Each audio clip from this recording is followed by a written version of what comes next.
A gente conversa agora com a prefeita Paula Mascarenhas para fazer um balanço nessa reta final do governo, faltando menos de 2 meses para deixar a prefeitura. Depois de 12 anos dentro do governo, primeiro 4 anos como vice-prefeita do atual governador Eduardo e agora 8 anos, um mandato também pioneiro, né, como primeira mulher prefeita de Pelotas. Qual é o balanço depois desses 12 anos dentro da prefeitura, fazendo parte dessa vida política de Pelotas? Olha, eu acho que a gente tem um legado muito forte. São 12 anos à frente da prefeitura, são 12 anos de muito trabalho, de entregas, e é um legado que eu vou defender muito sempre, com muito orgulho, porque são muitas entregas. A gente vivenciou nesses últimos, para falar de 12 anos, uma transformação na cidade, uma transformação muito grande na infraestrutura da cidade, novas avenidas, novas pavimentação nos bairros, iluminação em LED em toda a cidade, regularização fundiária, como nunca se viu, já para entrar num tema social, construção de escolas, a implantação do turno integral, início do turno integral em Pelotas, reforma de todas as escolas de educação infantil, licitação do transporte coletivo, algo, uma espera de longos anos, de décadas, depois licitação do transporte coletivo rural, colocando o mesmo valor da tarifa urbana, que também foi uma conquista enorme, estímulo às agroindústrias, fortalecimento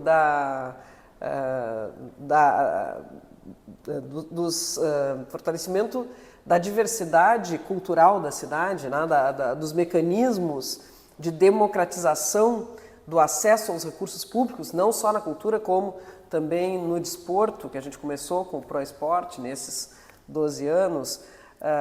Qualquer área que a gente olhe, fortalecimento do Conselho de Turismo, do Conselho de Desenvolvimento, isso para falar, dar um panorama geral. Construção de um programa que tornou Pelotas referência no Brasil e referência internacional em segurança pública, que é o Pacto Pelotas pela Paz, criação da Secretaria de Segurança Pública, fortalecimento do GGI, criação de um Observatório de Segurança Pública que ajuda tantas políticas públicas. Enfim, são muitas entregas que a gente tem ao longo desses anos, que eu não tenho dúvida de que vão ser, um legado que vai ser reconhecido cada vez mais pela população. E, ao mesmo tempo, um governo que enfrentou as maiores crises da história recente, pelo menos, do município. Não vamos tentar abarcar a história total. A luz está indo e vindo para o nosso espectador aí entender. Mas começamos com uma pandemia, para ir falar nos últimos 4 anos especialmente, uma pandemia, e terminamos com a maior enchente da história, mas tivemos ciclone, tivemos estiagens, enfim, enfrentamos as maiores crises e acho que isso também deixa um legado de enfrentamento, de como fazer, de organização institucional e interinstitucional, de parcerias, de trabalho coletivo, do qual também me orgulho muito. E muito de comunicação. Eu acho até que, talvez, resumindo tudo isso, algo que a gente deixa é uma nova forma de relação do poder público com os cidadãos e cidadãs, com a sociedade. Uma forma de relação mais próxima, mais acessível, menos burocratizada, menos formal, um poder público mais perto das pessoas e que se comunica, embora seja um grande desafio a comunicação, mas nós sempre tentamos ser muito transparentes e levar informação de qualidade para as pessoas. E acho que isso também é fundamental nessa relação com do poder público, do poder político, com a cidadania, com quem faz parte da sociedade. Bom, desses 12 anos houve uma transformação profunda do mundo. O mundo não é mais o mesmo que era há 12 anos, especialmente nesse ponto da comunicação que a senhora falou.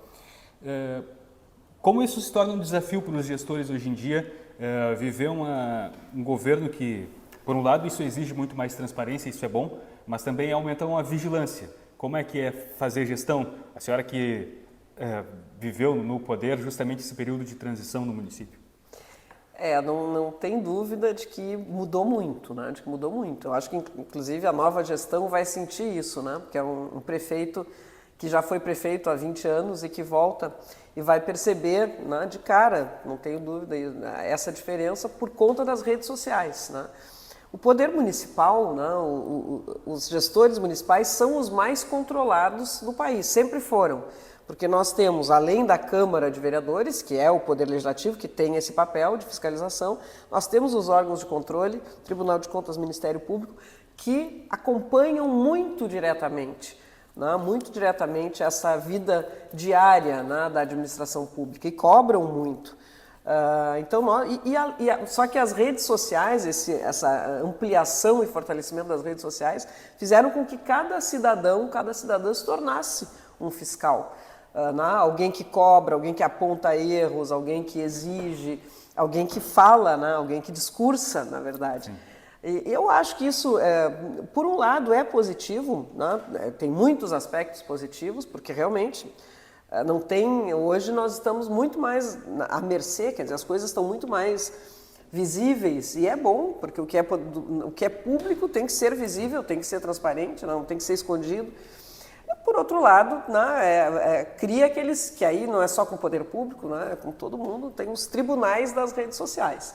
Esses tribunais, eles são impiedosos, né, porque a rede social também protege aquele que está por trás, né, do computador, do celular ali. Então, tem abusos, tem exageros, né, tem muita injustiça também. A gente tem que conviver com isso, né? Às vezes uma fake news, né? Uma notícia falsa que começa a correr, que ganha por notoriedade,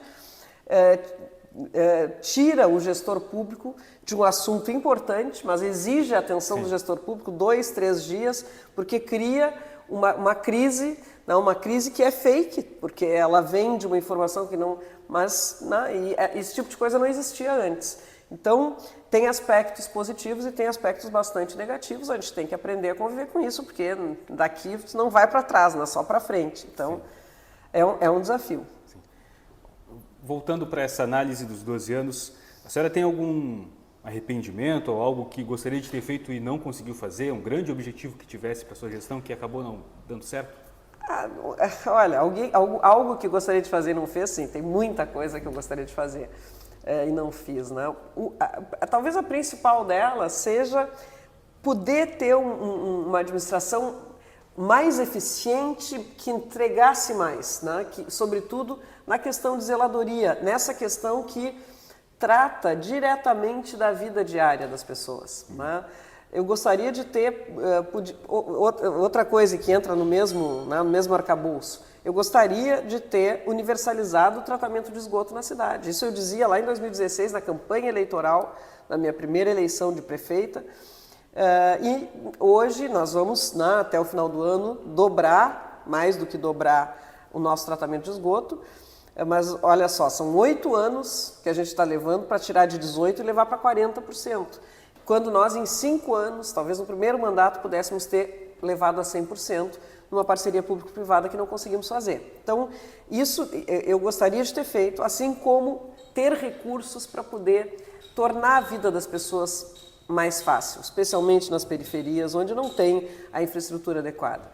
Então, isso é uma frustração, mas não, é uma frustração que é contingencial, não havia como fazer diferente. A prefeita deixou de fazer tal coisa, podia ter tomado tal decisão e isso teria acontecido.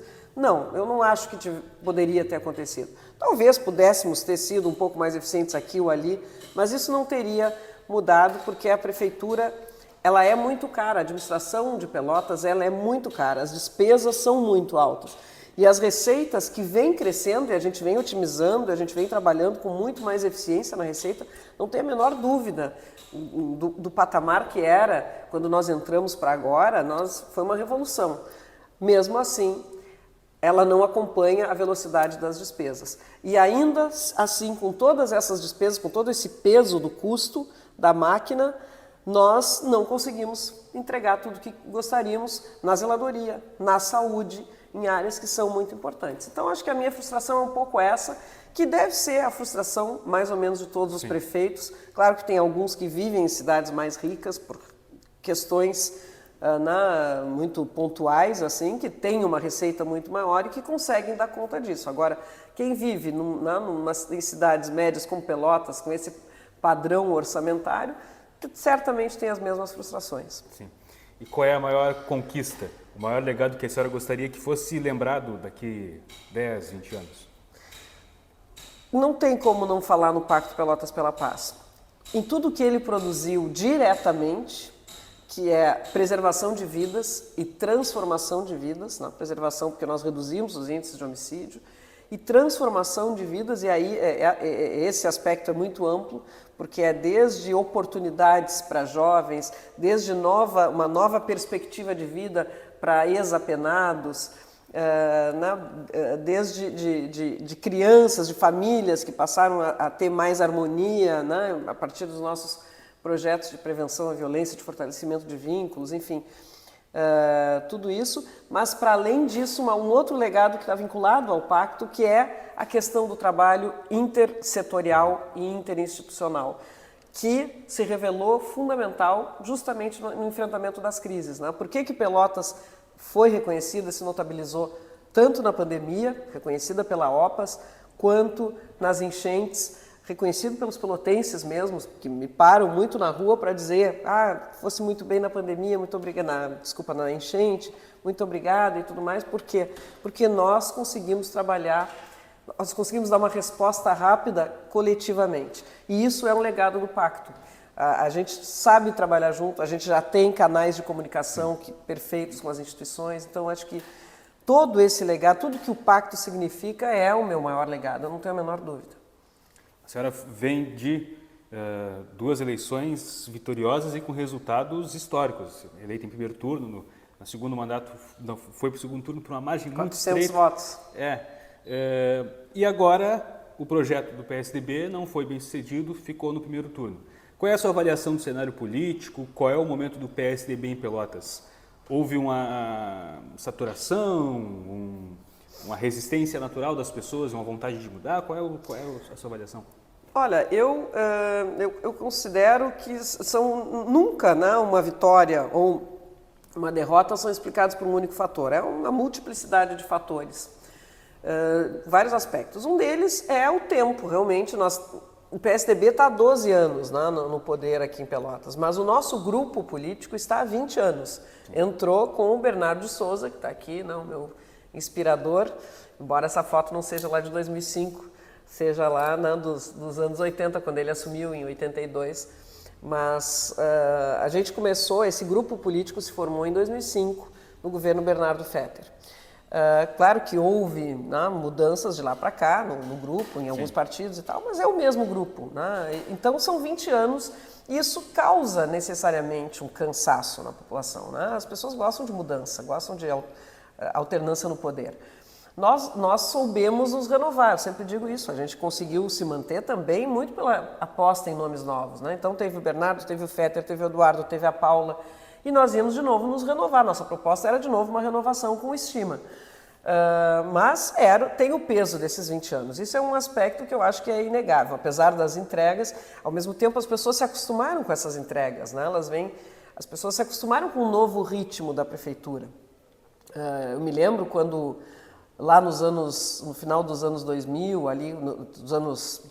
perto de 2010, lá quando o governo Fetter começou a fazer entregas, né, pavimentar ruas, as pessoas se surpreenderam muito, inclusive a reeleição dele aconteceu muito por isso, as pessoas, né, começaram a se surpreender com investimentos, porque a prefeitura não fazia investimentos, não era uma coisa, a não ser lá nos anos 80, no governo Irajá e tudo mais, anos 70 para 80, nos anos 90, a prefeitura de Pelotas estava muito pobre, foi um momento muito difícil, não tinha investimento. Quando começaram os primeiros, as pessoas se surpreenderam muito. E ainda no governo Eduardo se surpreendiam e tudo mais. E tudo isso, agora, a gente continua fazendo o mesmo nível de investimento, mas passou a ser uma coisa normal. Agora, faz parte do dia a dia. O que as pessoas notam mais é onde não tem. Então, porque elas justamente agora acreditam que possam ter. Né? Então, a reclamação aumentou, o nível de expectativa aumentou. Né? Isso também é um aspecto. Outro aspecto é que nós tínhamos todo mundo falava que tinha um candidato natural do PSDB, inclusive alguns diziam, o fulano vai se candidatar desde que o Daniel não se candidate e tal. O candidato natural do PSDB era o deputado Daniel. Por quê? Por ser um político que estava mais em evidência dentro do grupo do PSDB. O Daniel optou por não ser candidato. Levou um tempo para isso, porque não é uma decisão fácil, eu reconheço, né? Ele é deputado federal de toda uma região, ele traz muitos recursos históricos para Pelotas, eu sei porque sou uma das beneficiadas, gestoras beneficiadas, mas a população é muito beneficiada nas mais diversas áreas.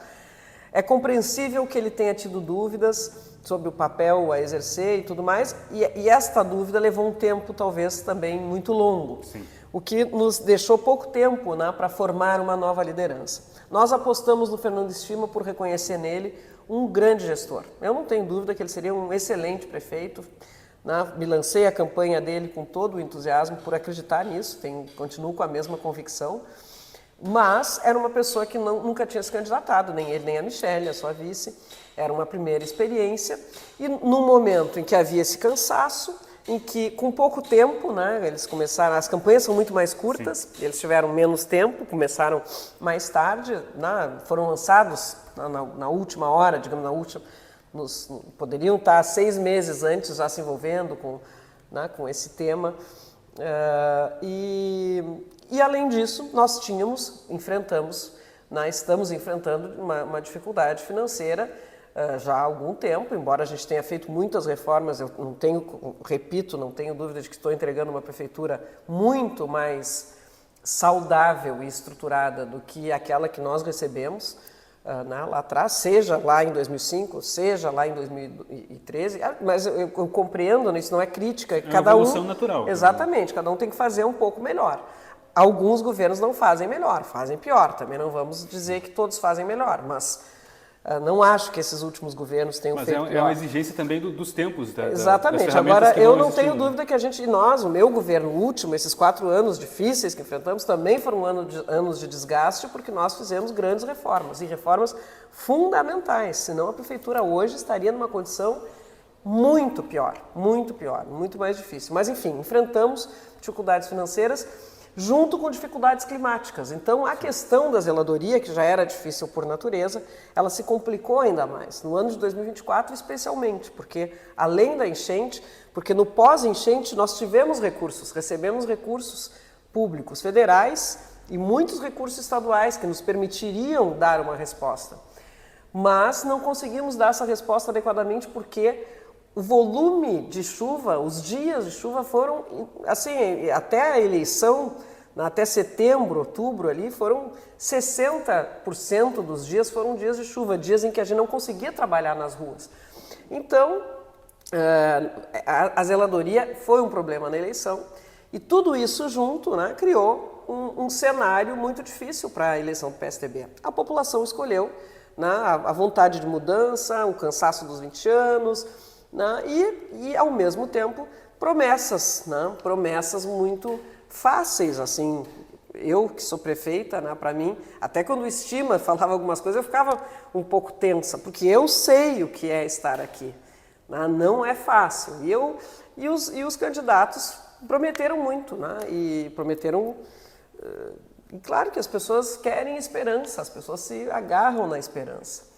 Então, acabamos não indo para o segundo turno. Eu respeito profundamente essa decisão do povo de Pelotas. Acho que tenho dito até para os nossos parceiros correligionários, claro que ninguém gosta de perder, né? A gente gosta de ganhar. Mas, às vezes, a mudança, a alternância do poder é saudável e pode ser positiva, inclusive para nós, para o nosso grupo político. Porque eu acho que esse distanciamento da população vai fazer perceber que reconhecer aquilo que nós fizemos e perceber que não é fácil, né, estar aqui, inclusive para os nossos, né, quem vai sentar aqui um representante de um dos partidos de oposição e de um grupo de vários partidos, na verdade, de oposição, que nos criticaram muito e que eu não tenho dúvida, isso não vai nenhuma vontade de vingança aqui, nenhum comentário assim com sádico aqui. Eu não tenho dúvida de que eles agora vão sentir a dor, né? O difícil que é.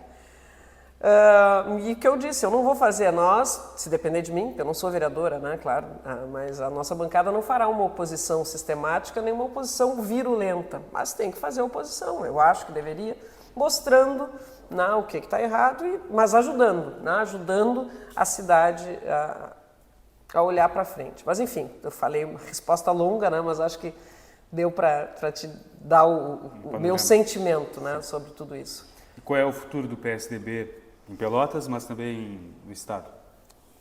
Em Pelotas, eu não decido sozinha, né? Acho que o partido vai tomar os seus caminhos. Eu acho que deveríamos. Nós estamos fazendo agora uma transição muito democrática, muito transparente, né? Muito republicana, como eu tinha dito que faria. Acho que devemos ser oposição, é a minha posição particular, pessoal, mas uma oposição, como eu disse, construtiva, não uma oposição negando tudo, né? Procurando defeitos, não, uma oposição que defenda o legado do PSDB e que projete o futuro e ajude a construí-lo.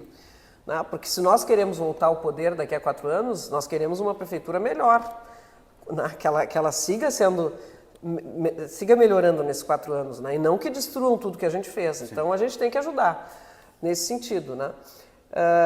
Mas quem vai decidir, né, obviamente, é o diretório municipal, a bancada de vereadores, que tem um peso importantíssimo, nós são os que têm mandato hoje pelo PSDB, o vereador Tauan e a vereadora Marisa.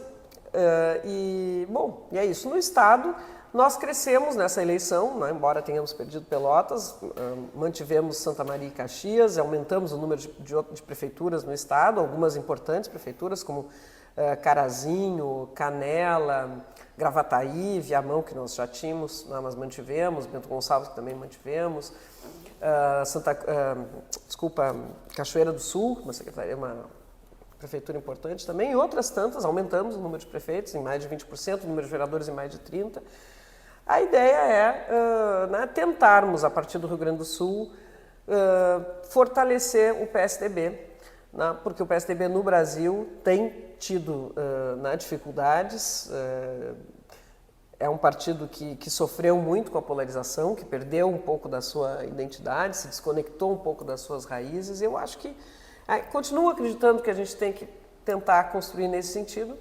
Não sei se vai ser possível, mas vamos dar a nossa contribuição para isso, sempre acompanhando muito o nosso maior líder, que é o governador Eduardo Leite. Antes de ir mais para o futuro, vamos voltar para o passado um pouquinho. Como é que surgiu o seu interesse pela política? Como é que a política entrou na sua vida ainda muito jovem? Imagino nem tão jovem. Demorou para... Eu tinha, quer dizer, depende, né? Eu era jovem. Hoje eu olho para trás, eu comecei a me interessar pela política mesmo com 28 anos. Eu sempre gostei, mas gostei assim, na juventude, votar, sempre nunca fui uma alienada, sempre gostei de discutir política e tal, mas... Sem tanto engajamento. O envolvimento mais direto, né, pensando em me filiar a um partido, ocorreu em 98, quando eu conheci o Bernardo, quando eu tive um contato próximo com o Bernardo, né, e fiquei muito encantada com ele. Ele concorria a deputado estadual, eu ajudei naquela campanha. Foi muito casual, isso tudo foi assim absolutamente casual. Estava com uma amiga, eu acabei indo com uma amiga saí do Cruz de Malta, né? Sabe que o pessoal, assim, sempre as historinhas são mais... Ontem eu assisti a Alice Bastos Neves contou tudo, é uma história, então a história é mais interessante do que o desenlace, digamos assim. A gente estava num bar, realmente, eu e uma amiga, e ela disse, eu tenho que ir, porque ela trabalhava na Câmara com o vereador, eu tenho que ir na abertura do comitê do Bernardo, eu não queria ir, ela me arrastou para lá. Eu assisti um monte de discursos políticos chatíssimos, como são normalmente os discursos políticos, até que o Bernardo tomou a palavra, era o último a discursar, o candidato. E eu fiquei estarrecida, e foi um discurso que falou de literatura, que falou de felicidade, que falou de coisas que me interessavam, como professora de literatura, como cidadã. Fiquei encantada, aí me envolvi naquela campanha, como cidadã também, como eleitora, ajudei, escrevi textos e tal.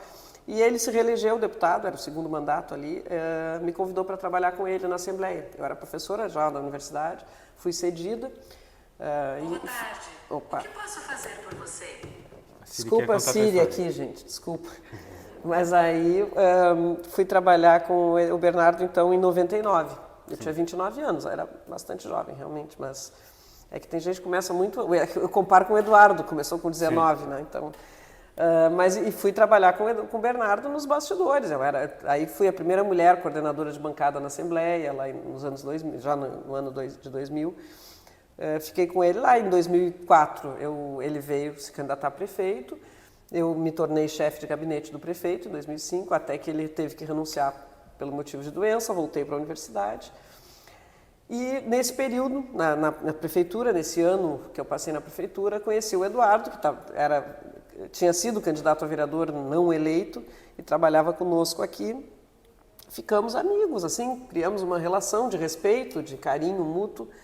E nos reencontramos muito tempo depois, ele já presidente da Câmara, eu na universidade, porque eu saí depois que o Bernardo saiu, né? E nos reencontramos e ele me disse que ia ser candidato a prefeito. Eu estava até fora do país, fazendo meu doutorado, uma parte do meu doutorado, e ele me disse: você é candidato a prefeito, meu sonho é que tu sejas minha vice. E eu disse: Eduardo, tá louco, eu nunca concorri, além do que estou aqui fazendo doutorado, né? Que ele passou pela França, enfim, na época que o arcebispo de Pelotas ganhou um arcebispo, então foi uma comitiva daqui para assistir em Roma e aí nos encontramos na França, onde eu morava. Bom, e tudo isso para dizer que, assim, por essas contingências inesperadas, aquilo, claro, me deixou injetou de novo o vírus da política no meu sangue. Quando eu voltei, eu me reaproximei do meu partido, que na época era o PPS. Mas, assim, se eu tivesse chegado e tivesse dito eu quero ser candidata a vice do Eduardo Leite, jamais teria dado certo. Eu me reaproximei, o PPS estava à procura de um pré-candidato, porque era a sucessão do Fetter e todos os partidos queriam lançar pré-candidaturas. Não tinha ninguém que quisesse, daqui a pouco caí eu do céu. Lá foi a Paula e eu virei pré-candidata, acabou dando certo e eu me tornei vice do Eduardo. Um negócio inacreditável, mas foi assim. E, bom, ganhamos a eleição, né? Então, a partir daí... A história mais recente o pessoal conhece. Sim. Nas entrevistas, sempre a senhora cita o Bernardo, tem a foto dele do seu lado aqui. Qual é a importância dele na sua trajetória? Como os valores dele passaram para ti nessa formação? A importância dele é crucial, total. Né? Se eu não tivesse conhecido o Bernardo, não estaria na política hoje, porque eu sempre fui uma pessoa muito feliz com o que eu fazia. Eu sempre gostei de ser professora universitária, queria investir na minha carreira acadêmica. Deu tempo de fazer mestrado e doutorado, mas depois parou a minha carreira, né, por conta da política. Mas o Bernardo é o antes e depois do Bernardo, né? Assim como tem o antes e depois da Letras.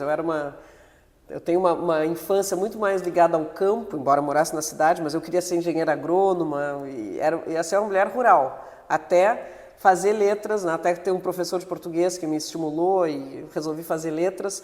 Aí eu mudei completamente, desisti de fazer agronomia e me tornei professora de francês. Aí teve um período assim, né, na carreira universitária, fiz concurso para a universidade, fiz mestrado, até conhecer o Bernardo. Aí começou a vida política, embora tenha tido essa interrupção ali em 2006, né? Onde eu pude fazer o doutorado e tal, né? Achei que ia voltar para a carreira acadêmica, aí o Eduardo tem outro papel fundamental, né? Pois é, e o Eduardo, como é que é essa relação? Então entrou o Bernardo e depois entrou o Eduardo, né? Que me desviaram de novo para a política. E, bom, eu dizia, né? E na verdade o Eduardo e o Bernardo, às vezes eu até vou chamar o Eduardo, digo Bernardo, e vou falar no Bernardo e falo Eduardo, porque eles têm, o Eduardo, ele é, digamos assim, ele fez a mesma escola que eu, porque o pai dele o Marasco era secretário, era um braço direito do Bernardo no primeiro governo, né? Ele foi secretário de Educação, foi chefe de gabinete, secretário de governo. Então, toda aquela ideologia, todo o pensamento do governo Bernardo, que foi um governo altamente disruptivo, importantíssimo na cidade de Pelotas, criou o orçamento participativo, é aqui que se criou, né? O Todo Poder Emana do Povo. O Marasco era um idealizador de tudo aquilo junto com o Bernardo, né?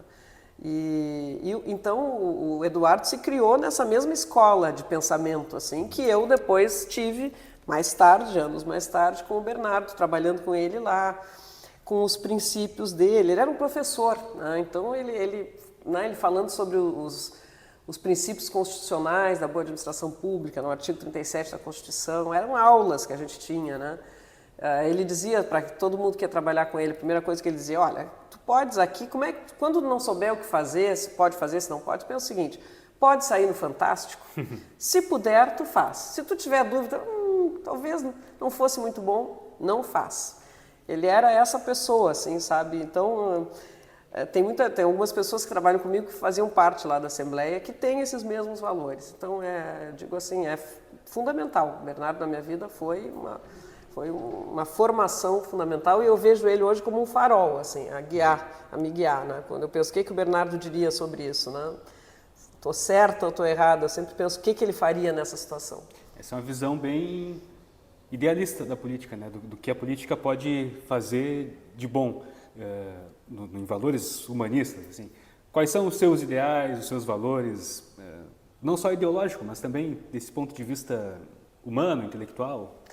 O Bernardo dizia, e às vezes eu achava, embora tenha sido o que me conquistou, né? Ele dizia, naquele ano de 98, ele dizia que a política, a gente faz política, o objetivo é que as pessoas sejam mais felizes, a gente tem um tempo aqui, né, de vida, é nesse tempo que a gente pode ser feliz ou não, e cabe aos políticos criarem essas condições. E claro, aquilo me tocou na primeira vez, depois eu ouvia muito aquilo, né, como assessora, eu pensava, isso é um pouco ingênuo, tem um pouco de ingenuidade nisso, né? Mas hoje, depois de vivenciar a experiência da administração pública, assim, eu penso, na verdade é isso mesmo. Foi isso que me levou a priorizar a primeira infância, por exemplo, a querer fazer de Pelotas a cidade das crianças. Só que eu me dei conta disso, que é uma obviedade, mas eu acho que justamente as obviedades são as coisas mais difíceis, né, da gente entender um pouco tarde, né, já no meio do segundo mandato, um mandato tão difícil que a gente não conseguiu. Mas a gente está no caminho, a gente já começou, né, já está plantando a sementinha em vários corações, porque depende muito disso. Mas o Bernardo, ele tem razão, porque por que a gente olha para as crianças? Justamente pensando o seguinte, tu não tem como criar felicidade, né? Era isso que talvez me incomodasse, me achasse ingênuo. Tu não tem como garantir que uma pessoa vai ser feliz, porque tu não sabe o que vai estar no caminho dela, se ela não vai ter uma doença, se ela, sabe, não vai perder tudo numa enchente. O que a gente pode fazer é tornar essa pessoa mais forte para enfrentar o que precisa ser enfrentado. E aí, como é que tu tornas uma pessoa que seja mais resiliente, que tenha mais autoconfiança, que tenha segurança, que seja uma pessoa que saiba se relacionar com os outros de forma não violenta? Aonde que tu vai se formar essa pessoa, se não na primeira infância? É na primeira infância, porque é nessa idade, até os 3, 4 anos de idade, que tu formas o cerne da tua personalidade. As boas experiências nessa fase, ou as más experiências nessa fase, vão ditar a tua vida no futuro. Uma criança que sofre violência, sofre abuso sexual nessa idade, vai ser muito difícil, vai ter que, né, gastar muito mais e ter muito mais estratégias para recuperar e mesmo assim talvez não recupere completamente. Agora, uma criança que tu consigas, né, que a gente consiga fazer que os laços maternos, os laços familiares sejam mais fortes, que ela se sinta protegida, que ela tenha uma boa alimentação, que ela frequente uma escola que seja alegre, que tenha um pátio naturalizado que a desafie, que o caminho para a escola seja um caminho também que ela possa ir brincando, que ela tenha oportunidade de brincar ao ar livre, que ela se sinta, que ela vá ganhando autoconfiança, ela é uma pessoa mais forte. Tu está criando pessoas mais fortes e uma sociedade mais saudável com isso. Então, esse é um valor fundamental. E, obviamente, os outros valores que estão no artigo 37 da Constituição. Moralidade, né, que é a questão da ética, a impessoalidade, né, tu não tratar os amigos de um jeito, os inimigos de outro, né, a transparência, a eficiência, a economicidade, essas são os valores principais. Tem dúvida do que fazer na administração pública? A publicidade, na transparência, o termo é publicidade na Constituição. Se tu olhares ali, tu vais ver os principais valores para um administrador público seguir. E foi isso que o Bernardo nos incutiu, assim, de uma forma muito, muito poderosa. Uma discussão que talvez não fosse tão presente no período em que o Bernardo foi deputado, foi prefeito, é a questão da representatividade feminina que a senhora trouxe para a prefeitura como primeira mulher prefeita. Como é que a senhora vê esse desafio, esse aspecto de ser mulher na política, de enfrentar esse ambiente que é predominantemente masculino, até na relação com a Câmara de Vereadores, uma Câmara de Vereadores que é predominantemente masculina, dentro dos partidos também predominantemente masculinos, como fazer valer a sua posição como liderança política, como prefeito, enfim, eu imagino que seja desafiador e que haja momentos em que a sua autoridade, a sua posição seja questionada simplesmente por ser mulher. Como é que é isso? Fez parte da sua trajetória? Isso é algo que a senhora diminui para manter essa resiliência? Douglas, sem dúvida nenhuma, é mais difícil para a mulher. É mais difícil. A política é um lugar masculino ainda, né, muito masculino, e tem muito preconceito, não há dúvida. O Bernardo já botava muitas mulheres, ele gostava de ter mulheres em postos de poder. Eu era coordenadora da bancada, ele tinha uma chefe de gabinete, mas só porque tu fizesse referência. Mas realmente era um tema menos vibrante, digamos, naquela época. Eu tenho muita honra de ser a primeira mulher prefeita. Acho que tive um papel nesses anos de mostrar que é possível, né? Que é um lugar natural esse aqui, e acho que tenho conseguido. Vem muitas crianças aqui de escolas e as meninas falam: o que tu quer ser? Eu quero ser prefeita, sabe? Tá se naturalizando isso, claro, não é só pelo meu papel, mas é bom para as crianças verem uma mulher, uma referência, aqui, né? É muito legal agora que a gente tenha como eleita uma mulher vice-prefeita. Eu gostaria de ter tido uma mulher sucessora, né? Cheguei a pensar nisso na formação da nossa chapa. Colocamos uma mulher de vice, né? Mas eu gostaria de passar por uma outra mulher, né? Para ter a primeira e já a segunda imediatamente. Mas essas são contingências, né? Agora teremos a Mas primeira fico vice muito negra, feliz que agora é uma mulher, uma vice negra, né? A segunda vice é uma mulher negra, porque as menininhas negras também vão olhar para esse espaço de poder e ver que é delas também, né? Isso, esse simbolismo, essa simbologia, essa representatividade é muito poderosa. Agora, não tem dúvida de que a gente enfrenta, as vereadoras sabem, né? Houve vários momentos em que as vereadoras sofreram também. Eu não tenho dúvida de que algumas questões, nunca ficou muito evidente para mim isso, que era uma questão por eu ser mulher na hora dos embates, né? Porque eu sou um pouco faca na bota, assim, se a pessoa vem muito agressiva, eu reajo também, né? Então, as pessoas dizem: a prefeita é braba, tal, não. Se fosse um homem na mesma posição, não seria.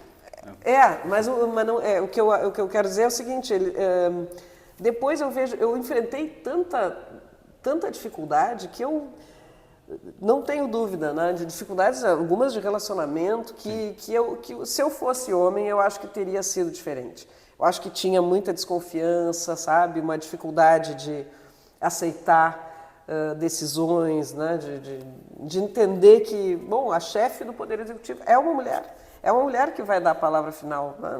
Não que o prefeito, dizer aqui para o espectador, o pessoal acha que o prefeito manda muito, manda cada vez menos, porque na verdade o poder é cada vez mais compartilhado, inclusive com as redes sociais, com esses espaços de poder que vão se criando. Mas tem decisões que é o prefeito, né? Que ele ouve um monte de gente, mas quem decide é ele. E tem algumas pessoas que têm essa dificuldade. Então é uma luta constante, né? E cada mulher que ocupa um espaço de poder tem que ter essa consciência de que ela está ali por si mesma, pelas suas convicções, pelo seu partido, se for o caso, mas pelos seus eleitores, mas ela está ali como uma representação também, tá? Com uma representatividade que é muito importante. E isso traz uma responsabilidade adicional. Agora, já voltando a falar de futuro. O governador já garantiu que a senhora vai ter um espaço no governo a partir de janeiro, mas ainda não está definido, pelo menos publicamente, qual vai ser esse arranjo. Qual é o caminho que a senhora está enxergando a partir de 1º de janeiro? Sim, não está definido nem pública nem privadamente, na verdade. Não está definido mesmo. O governador me disse aqui publicamente, né, para a imprensa, que gostaria que eu fosse, né, fizesse parte do time dele no governo do estado. É natural, a gente tem muita afinidade política, né? E eu teria estado lá se eu não tivesse a minha responsabilidade com Pelotas, se eu não fosse a prefeita de Pelotas, né? Então, esse longo período em que ele foi governador até agora, eu tinha esse compromisso com os pelotenses. Agora, nesses últimos 2 anos, é natural e a mim me agrada, porque, na verdade, eu gosto muito da política, eu acho que a política, aprendi com o Bernardo de novo, é uma ferramenta extremamente digna de transformação e talvez a mais poderosa de transformação, embora ela seja vilipendiada, né, todos os dias e perca credibilidade por isso, mas ela, feita com correção, com transparência, com dignidade, ela é digna por natureza, né? E eu gosto muito disso. E mais, eu admiro muito o Eduardo, né? Torço muito por ele, quero ajudar, né? Acho que admiro muito o governo que ele fez, acho que ele fez um grande governo, um governo de novo, esse também disruptivo, né? Que enfrentou as dificuldades históricas do Estado. Eu tive lá na Assembleia, eu sei o quanto parecia impossível a gente, né, mudar o rumo do Estado e o quanto ele conseguiu isso, claro, se submetendo a desgaste, enfrentando. Então eu vibro muito com isso, quero muito poder estar perto, né, assistir de perto e ajudar. Aonde eu vou ajudar, realmente eu não sei, até eu fico um pouco constrangida com essas matérias jornalísticas que saem, porque elas de alguma forma me põem em xeque, né? Tem secretários, pode ser tal secretaria, tal outra, que tem seus titulares, tem gente lá trabalhando, que eu admiro, de quem eu inclusive sou próximo, sou amiga, né? Pessoas que eu admiro, cria uma situação desagradável, né? Eu não estou falando com a imprensa sobre isso, não, tudo, são conjecturas, especulações, né? Sim. Então não tem nada certo. A gente conjectura com base nas suas afinidades, sim, nas coisas que a senhora faz. Claro, as conjecturas saem de algum lugar, mas não há nenhuma definição ainda. O Eduardo ele tem um tempo dele, não? O tempo dele é bem lento, ele define as coisas, deixa maturar, ele agora está indo viajar para o Japão e para a China, vai voltar só no final de novembro, então até lá eu acho que nada vai acontecer, mas o fato é que, seja onde forem, na posição que eu estiver lá, vou procurar fazer o melhor para ajudá-lo, né, e ajudar o Estado a seguir, né, nessa linha de recuperação, de reconstrução, né, depois de todas essas calamidades, né, para se tornar um lugar cada vez melhor para se viver, né, enfrentar os tantos desafios, que são muitos também. Né. Para 2026, a senhora já tem uma ideia de disputar a eleição para algum cargo? Ainda é cedo? Eu tenho uma predisposição, Douglas, de disputar, de me candidatar. Tenho uma predisposição, não vou mentir que não, porque eu gosto da política. Eu costumo dizer para o pessoal, tem um tempo, tem um momento que a gente tem que encerrar uma carreira política, né? E é importante a gente identificar qual é esse momento, né? Não, quem decide muito é a população. Eu acho que ainda não está no fim a minha vida política, acho, né? Posso me enganar, né? Daqui a 2 anos saberei. Então eu penso, tem uma predisposição, o que não quer dizer que é certo, né? Mas uma predisposição. Agora, a que cargo, eu não sei, hoje é impossível te dizer isso, porque a política, a vida pública é muito dinâmica, né? As coisas mudam muito, muito rapidamente, e então eu não sei, tudo vai depender, né, a que cargo eu vou concorrer vai depender realmente das contingências. E qual é o seu sonho? Meu sonho? É difícil de dizer meu sonho. Eu gosto do executivo, eu gosto muito do executivo. Né? Daqui a 2 anos, para o executivo, só tem cargo para governadora do estado, vice-governadora ou presidente da república. Quem sabe? Eu acho que... Aí se fosse para presidente, ia furar a vez do... Nenhum desses cargos, nem o de vice-governadora, a pessoa que decide. Sim. Entendeu? Isso é impossível, é uma contingência... Não é pela vontade. Não é, você...